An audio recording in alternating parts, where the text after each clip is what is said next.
अस्सलाम वालेकुम। Welcome to crazy physicist. Lecture number 2 के साथ मैं हूं मोहम्मद रहमान। आज जिस तरह हमने लास्ट टाइम बात की थी कि हम स्टार्ट करेंगे कूलम लॉ। कूलम लॉ के लिए जो नेसेसरी चीज़ें थी, जो ज़रूरी चीज़ें थी, वो हम पढ़ चुके हैं। तो अब हम स्टार्ट करते हैं कूलम लॉ के बारे में।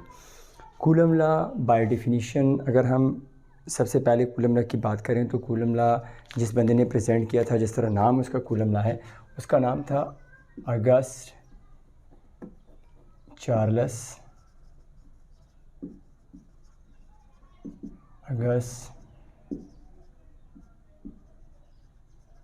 डी कूलम, ये उसका नाम था। उसने ये पॉइंट चार्ज के बारे में ये लॉ जो है वो एक्सप्लेन किया था।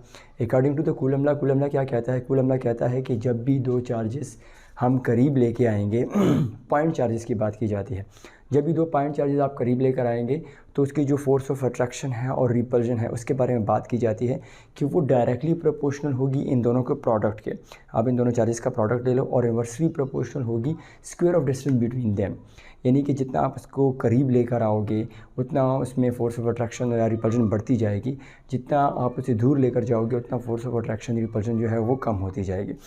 तो ये उसकी डिफिनीशन है। Force of attraction repulsion between two point charges is directly proportional to the product of charges and inversely proportional to the square of distance between them. Mathematically इसको हम एक्सप्रेस करेंगे। हमारे पास दो पॉइंट चार्ज हैं और एक Q1 है, एक Q2 है। इनके बीच में सेंटर टू सेंटर जो डिस्टेंस है वो R है। तो अगर हम इन्हीं की इसी लॉ को हम मैथमेटिकल फॉर्म में लिखें तो प्रोडक्ट ऑफ चार्जेस Q1 और Q2 का प्रोडक्ट हमारे पास Q1 मल्टीप्लाई बाई Q2 हो जाएगा। तो Q2 ये प्रोडक्ट है उसका, तो जितना प्रोडक्ट ज़्यादा आएगा उतनी जो फोर्स ऑफ अट्रैक्शन ज़्यादा होगी, रिपल्शन ज़्यादा होगी। तो इसलिए जो मैग्नीट्यूड ऑफ फोर्स है वो डायरेक्टली लिंक है प्रोडक्ट ऑफ चार्ज के साथ, जबकि इन्वर्सली लिंक है square of distance between them के साथ। मतलब कि इन दोनों के बीच का जो डिस्टेंस है वो जितना ज़्यादा होगा उतनी वो फोर्स कम होती जाएगी और जितना कम होगा उतनी वो फोर्स ज़्यादा होती जाएगी। अच्छा, उसके बाद हमारे पास जब इन दोनों को हम कंबाइन कर लेते हैं तो डेफिनेटली हमारे पास वो इस तरह की फॉर्म आ जाती है कि Q1 Q2 divide by R square. लेकिन जब इस प्रोपोर्शनलिटी साइन को हटाया जाता है और हम एक कांस्टेंट लगाते हैं K, तो हमारे पास आ जाएगा K Q1 Q2 divide by R square. अब K क्या है? कि हमारे पास कांस्टेंट ऑफ प्रोपोर्शनलिटी है और K की जो वैल्यू है वो है 1/4 पाई एप्सिलॉन नॉट। अच्छा, ये 1/4 पाई एप्सिलॉन नॉट पे आते हैं कि 1/4 pi divide by 1/4 pi epsilon not क्यों है? इसमें जो टर्म है एप्सिलॉन, इसे हम कहते हैं एप्सिलॉन। एप्सिलॉन क्या है? एप्सिलॉन हमारे पास एक ग्रीक लेटर है। एप्सिलॉन नॉट जो लिखा हुआ है इसका मतलब है कि ये परमिटिविटी ऑफ फ्री स्पेस है। परमिटिविटी क्या होती है? नीचे आपको इसकी डिफिनीशन नज़र भी आ रही होगी, स्क्रीन पे मैंने दी हुई है। परमिटिविटी हमारे पास प्रॉपर्टी है एक मटेरियल की कि एक मटेरियल जो है वो कितना इलेक्ट्रिक फील्ड को डिस्टर्ब कर सकते हैं। The property of material which can interact with the electric field और which can disturb the electric field. मतलब ये मटेरियल की वो प्रॉपर्टी है जिसके थ्रू जो मटेरियल है वो दो चार्जेस के बीच में जो फील्ड बनी हुई है उस फील्ड को जो है वो कितना डिस्टर्ब कर पाता है, तो उसे परमिटिविटी कहते हैं। ये परमिटिविटी ऑफ फ्री स्पेस है। फ्री स्पेस में there is nothing between the charges, जिसकी एक खास वैल्यू हमारे पास ये कांस्टेंट वैल्यू आती हुई है। लेकिन हमारे पास जो एप्सिलॉन है ये हमारे पास परमिटिविटी ऑफ मीडियम है। It means that you place some kind of a medium in between the charges which effects the electric field which effect the field between the two charges. So इसकी वजह से वो हमारे पास force पे जो है वो उसका असर पड़ता है। उस पर भी आगे बात कर लेंगे। तो इसके बाद हमारे पास यानी कि इसकी फुल फॉर्म हमारे पास ये आ जाती है। अगर इसको फुल फॉर्म में लिखते हैं ना तो 1/4 पाई एप्सिलॉन नॉट हमारे पास इस फॉर्म में हमारे पास ये आ जाती है कि F is equal to 1/4 pi epsilon not Q1 Q2 divide by R square. तो ये उसकी फुल फॉर्म हमारे पास कूलम लॉ की जो है वो आ जाती है। अच्छा, अब यूनिट की बात करते हैं। हमारे पास यहाँ दो नई टर्मिनोलॉजीज़ हैं। एक है K, ये हमारे पास न्यूटन मीटर स्क्वायर पर कूलम स्क्वायर इसकी यूनिट आ गई है।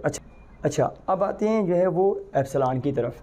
अब अगर इसी से यानी कि ये जो हमने फुल फॉर्म लिखी थी इसकी, अगर इसी से हम एप्सिलॉन नॉट या एप्सिलॉन इनमें से किसी की भी हम यानी कि वैल्यू निकाल लेते हैं, फार्मूला निकाल लेते हैं, तो हमारे पास जो है इसकी यूनिट आ जाएगी। लेकिन हमें इतना दूर जाने की ज़रूरत नहीं है। हमारे पास जो K की वैल्यू है वो ये है। अगर यहाँ से हम एप्सिलॉन की वैल्यू निकाल लें that will be 1/4 pi K। तो अगर यहाँ हम K की यूनिट 1/4 पाई तो कांस्टेंट है, तो जो K की यूनिट है वो तो हमारे पास न्यूटन मीटर स्क्वायर पर कूलम स्क्वायर है। तो अगर ऊपर चला जाएगा तो कूलम स्क्वायर पर न्यूटन मीटर स्क्वायर ये इसकी यूनिट आ जाएगी। तो हमारे पास जो यानी कि एप्सिलॉन की यूनिट है वो हमारे पास है कूलम स्क्वायर पर newton metre square. So this is the value of the या यूनिट ऑफ द एप्सिलॉन। अच्छा, अब ये आती है बेसिकली एप्सिलॉन, और इनकी यूनिट जो है वो हमारे पास एमसीक्यूज़ लेवल में कभी कभी आ जाती है और डायमेंशन के लिहाज से आ जाती है। तो आप इसकी डायमेंशन भी इजीली निकाल सकते हैं, बिकॉज जो डायमेंशन है उसका ताल्लुक जो है हमारे पास यानी कि यूनिट के साथ है। अच्छा, अब जो मोस्ट इंपॉर्टेंट चीज़ है वो यहाँ सीखने वाली वो सिर्फ ये चीज़ है कि हमें ये समझ आ जाए, क्योंकि इसके बाद फिर हमारे पास मटीरियल मीडियम की बात है, वो यानी कि ईजी से ईजी तर की बात है। अच्छा, यहाँ हमारे पास क्या चल रहा है, हम कहते हैं हमारे पास 2 चार्जेस हैं, ठीक है। अच्छा, उससे पहले हम ये ग्राफ बना लेते हैं। ग्राफ हमारे पास ये इन्वर्स की बात चल रही है। अच्छा, यहाँ एक ये सवाल भी स्टूडेंट पूछते हैं कि ये जो सर ये इन्वर्स ला जो है, ये वाला ये पॉइंट आया हुआ है, ये इन्वर्स ला क्यों आया हुआ है? देखिए, हमारे पास जो इन्वर्स स्क्वायर ला है, इन्वर्स स्क्वायर ला क्या कहता है? इन्वर्स स्क्वायर ला बेसिकली बना है, जो उसकी स्टेटमेंट है वो इंटेंसिटी के हवाले से है कि जो इंटेंसिटी है वो हमारे पास यानी कि 3 डायमेंशन में पर यूनिट जो है वो स्टेरेडियन हम जो हमारे पास जो है वो कम होती जाती है। जब आप सोर्स से यानी कि 3 डायमेंशन में हम जाते हैं कोन शेप में पर यूनिट स्टेरेडियन, तो हमारे पास यानी कि उसकी जो इंटेंसिटी है वो कम होती है रेडियस के साथ साथ, यानी डिस्टेंस के साथ। तो बेसिकली ये जो है हमारे पास यानी कि ये बात इन्वर्स स्क्वायर ला है वो बेसिकली बना है इंटेंसिटी के हवाले से। तो यहाँ भी अगर हम देखें तो अगर हम जब सोर्स चार्ज से या चार्जेस से जब हम दूर जाते हैं, उनको दूर लेकर जाते हैं, तो उनकी इंटेंसिटीज़ बढ़ती हैं, कम हो जाती हैं, और जब उनको करीब लेके आते हैं तो उनकी इंटेंसिटी बढ़ती है। तो इस वजह से इन्वर्स स्क्वायर ला यहाँ यूज़ किया गया है। और इसके अलावा अगर इसको हम देखें तो इसे ग्रेविटेशन में भी यूज़ किया गया है, जो हमारे पास यूनिवर्सल ऑफ ग्रेविटेशन है। लेकिन फ़र्क इसमें और उसमें सिर्फ इतना फ़र्क है कि यहाँ हमारे पास चार्जेस की बात की जा रही है, वहाँ हमारे पास मासेस की बात की जाती है। उसके अलावा यहाँ हमारे पास अट्रैक्शन रिपल्शन दोनों हैं, जबकि वहाँ हमारे पास रिपल्शन पॉसिबल नहीं है, सिर्फ और सिर्फ अट्रैक्शन ही है। तो ये हमारे पास और एक फ़र्क है उसके, और वहाँ बड़े मैसिव ऑब्जेक्ट हैं, यहाँ हमारे पास यानी कि माइक्रोस्कोपी की बात की जा रही है और पॉइंट चार्जेस हैं। अच्छा, अब आते हैं इस ग्राफ की तरफ, जो हमने यहाँ से ये जो इन्वर्स स्क्वायर की बात है उसके लिहाज से बनाया हुआ है, डिस्टेंस और यानी कि फोर्स के हवाले से। तो अगर हम कहें कि हमने डिस्टेंस जो है वो r रखा हुआ है, फॉर एग्जांपल हम डिस्टेंस को r रख रहे हैं, तो हमारे पास डिस्टेंस डिफरेंट हो सकते हैं ना, कि r हो गया, हम डिफरेंट डिस्टेंस ले रहे हैं, r हो गया, 2r पे क्या आएगा, 3r पे क्या आएगा, 4r पे क्या आएगा, 5r पे क्या आएगा। तो ये हमारे पास डिफरेंट डिस्टेंसेस हैं, और ये हमारे पास उसके लिहाज से डिफरेंट जो है वो फोर्सेस हैं, कि जब हमारे पास r होगा तो उसकी फ़ोर्स हमारे पास यहाँ f है, ठीक है, यानी कि हमारे पास फ़ोर्स यहाँ होगी, हम उसका यानी कि उसको मार्क यहाँ कर रहे हैं कि ये हमारे पास उसका मार्क होगा जब हमारे पास r होगा।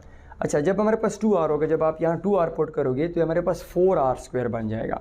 तो 4r मतलब यानी कि हमारे पास जो फोर्स है वो हमारे पास यानी कि जब हम इसको डबल कर देंगे तो फोर्स हमारे पास 1/4 टाइम कम हो जाएगी। तो 1/4 टाइम हमारे पास हम कह रहे हैं कि यहाँ तक आ रही है, फॉर एग्ज़ाम्पल कम हो गई, इससे कम हो गई यहाँ तक, बेसिकली ये और कम हो जाती है, इसको इस लेवल पे ले आते हैं ताकि हमारे पास एक लेवल बन जाए, ठीक है। इस तरह अगर हम यानी कि थर्ड वन पे आ जाए कि हमारे पास जो 3 है, तो 3 को हम ले लेते हैं, फॉर एग्ज़ाम्पल 3 हमारे पास यहाँ तक आ रही है, ये हमारे पास हो गया f/4, और जब हम 3 कर लेते हैं मस्ट भी 3 3 9, f/9 आ जाएगा। तो f/9 में हम कहते हैं कि हमारे पास यानी कि यहाँ तक आ गई बात, ठीक है। और नेक्स्ट हमारे पास जो हम आएंगे वो हम इस लेवल पे आ जाते हैं, यहाँ जो f/16 है, तो मतलब हम यहाँ तक आ गए। तो अगर हम इस ग्राफ को अगर हम यानी कि मिलाते हैं तो ग्राफ कुछ इस हवाले से ऐसे बन जाता है, ऐसे बन जाता है, ठीक है। यानी कि देखिए इन्वर्सली ग्राफ जो है वो रिवर्स आ रहा है, जब हम डिस्टेंस बढ़ाते जा रहे हैं तो फोर्स कम होती जा रही है। हमने डिस्टेंस को डबल किया, फोर्स 1/4 टाइम हो गया, डिस्टेंस को हमने 3 टाइम किया और फोर्स हमारे पास 1/9 टाइम, डिस्टेंस को 4 टाइम किया 1/16 टाइम। तो ये फोर्स और जो है वो डिस्टेंस के लिहाज से इसका ग्राफ है। अक्सर ये ग्राफ जो है वो मांगा जाता है, तो फिर उसी के लिहाज से हम इसको एक्सप्लेन कर सकते हैं। अच्छा, ये बात हम यहाँ एक्सप्लेन कर रहे थे वो डिस्टेंस और चार्जेस के हवाले से है। अब देख सकते हैं कि मैंने यहाँ 2 सेम चार्जेस लिए, आप डिफरेंट भी ले सकते हो, ठीक है।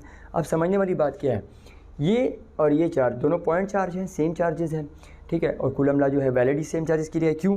और पॉइंट चार्ज के लिए, एक तो पॉइंट चार्ज जो है उसका साइज़ सेम रहता है, और एक तो पॉइंट चार्ज की हमने पहले भी बात की तो उसकी डायमेंशन बहुत ज़्यादा कम होती है। दूसरा हमारे पास जो है पॉइंट चार्ज का जो डिस्टेंस है वो हमेशा सेंटर से नापा जाता है, तो वो सेंटर से एप्लीकेबल होता है, सरफेस से नहीं। तो अब यहाँ मेरे पास ये दोनों चार्जेस पड़े हुए हैं, ये जो मैंने रेड कलर की लाइन्स ड्रॉ की हैं ये उसकी फोर्सेज हैं। मतलब जब भी दोनों को आमना सामना लिया जाएगा तो Q1 Q2 को पुश करेगा और Q2 Q1 को पुश करेगा। ठीक है। जब भी दो बंदे लड़ते हैं तो उन पर फोर्स अपोजिट होती है, मतलब जब इन दोनों करीब लेकर आ रहे हैं तो Q1 पे Q2 की फ़ोर्स है और Q2 पे Q1 की फ़ोर्स है, खुद पे तो फोर्स हो नहीं सकती ना, तो ये इसको पुश कर रहा है। तो ये फोर्स जो है ये किसकी फ़ोर्स है? This is force of Q2 on Q1। देखिए ये वो फोर्स है जो Q2 अप्लाई कर रहा है, और ये वो कौन सी फोर्स है? This is force of Q1 on Q2। ये Q1 की फोर्स है जो Q2 पे अप्लाई हो रही है, यानी कि अलग अलग फोर्सेस हैं। दूसरा, ये जो R यूनिट वेक्टर ड्रॉ किया गया है, R यूनिट में देखिए यूनिट वेक्टर तो हमारे पास डायरेक्शन है और डायरेक्शन तो स्ट्रेट ही होगी। जब मैं एक बंदे को ऐसे पुश कर रहा हूँ तो उसकी डायरेक्शन यहाँ से उस तरफ होगी। अगर मैं एक ऑब्जेक्ट को इस तरह खींच रहा हूँ तो उसकी डायरेक्शन फोर्स यहाँ से मेरी तरफ होगी। तो यहाँ भी वही काम है, ऑर्डर तो हो नहीं सकता ना, मतलब अगर ये इसे पुश कर रहा है तो ये फोर्स उसी डायरेक्शन में होगी Q2 से Q1 की तरफ। तो देखिए ये RQ जो R12 लिखा हुआ है, इसका मतलब है कि फ्रॉम Q1 टू Q2, ये Q1 है, Q1 टू Q1।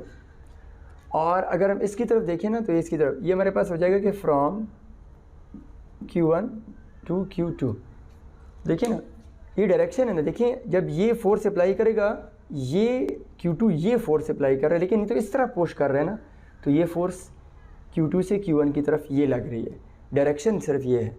और इसकी डायरेक्शन ये है कि ये से उस तरफ पुश कर रहा है, तो इसकी डायरेक्शन Q1 से Q2 की तरफ है, तो हमारे पास ये फोर्स है। तो अगर हम इसे यूनिट फॉर्म में लिखेंगे तो ये आ रहा है 1-2 के लिए, 1-2 के लिए हमारे पास 1-2 के लिए हमारे पास 2-1 आ रही है, और 2-1 के लिए हमारे पास 1-2 है। इसको पुट कर दिया। अब हम कह रहे हैं कि जब हम इनको आमने सामने लेते हैं तो ये एक्शन रिएक्शन की तरह काम करते हैं। जब ये एक्शन रिएक्शन की तरह काम कर रहे हैं तो जब इसको आमने सामने लेंगे सारी चीज़ें कट जाएंगी, सिर्फ ये चीज़ें रह जाएंगी। ये माइनस साइन का मतलब ये है कि हमारे पास जो डायरेक्शन है इसकी अपोजिट होगी, मैग्नीट्यूड तो वैसे भी सेम है। मतलब ये है कि अगर आप इन दो चार्जेस का या इन दो चार्जेस का की फोर्स फाइंड आउट करेंगे, जो हम कूलम लॉ के फार्मूले के हवाले से है, जब आप ये फोर्स फाइंड आउट करोगे तो ये जो फोर्स होगी ये दोनों की होगी। मतलब ये चार्ज है, ये चार्ज है, आप जो फोर्स फाइंड आउट करोगे वो इस पे भी अप्लाई हो रही है और उस पे भी अप्लाई हो रही है, दोनों पे अप्लाई होगी, एक पे अप्लाई वाली बात नहीं आएगी। तो एक तो ये चीज़ हमारे पास यहाँ क्लियर रहेगी, इसके अलावा और कोई इसमें मसला है नहीं, यानी कि कोई कन्फ्यूजन ही नहीं है, क्लियर क्रिस्टल क्लियर बात है और उसको हम इसी तरह एक्सप्लेन किए जा रहे हैं। ठीक है, तो ये हमारे पास उसी के लिहाज से एक्सप्लेनेशन है। मतलब ये जो एक्सप्लेनेशन थी वो ज़रूरी थी कि हम अगर इसे यूनिट फॉर्म में वेक्टोरियल फॉर्म में शो करें तो हमारे पास वो इस लिहाज से जो है वो शो हो सकती है। इसको समझने के लिए आप इस जो मैंने यानी कि मेरी वीडियो इसको रिवाइंड कर सकते हैं और दोबारा ये सुन सकते हैं या देख सकते हैं कि हमने इसको किस तरह किस लेवल से लिया। लेकिन फिर भी अगर आपको कन्फ्यूजन होती है तो आप मुझे कमेंट सेक्शन में बता सकते हैं, मैं उस चीज़ को दोबारा जो है वो नेक्स्ट लेक्चर में पहले थोड़ा बहुत इस चीज़ को रिवाइज़ कर देंगे, बिकॉज इस टॉपिक में सबसे कन्फ्यूजिबल चीज़ वही है। अच्छा, अब चलते हैं मीडियम के पास कि अगर हमारे पास दो चार्जेस के बीच में मीडियम आ जाए तब हम क्या करेंगे और उसका क्या इफ़ेक्ट होगा।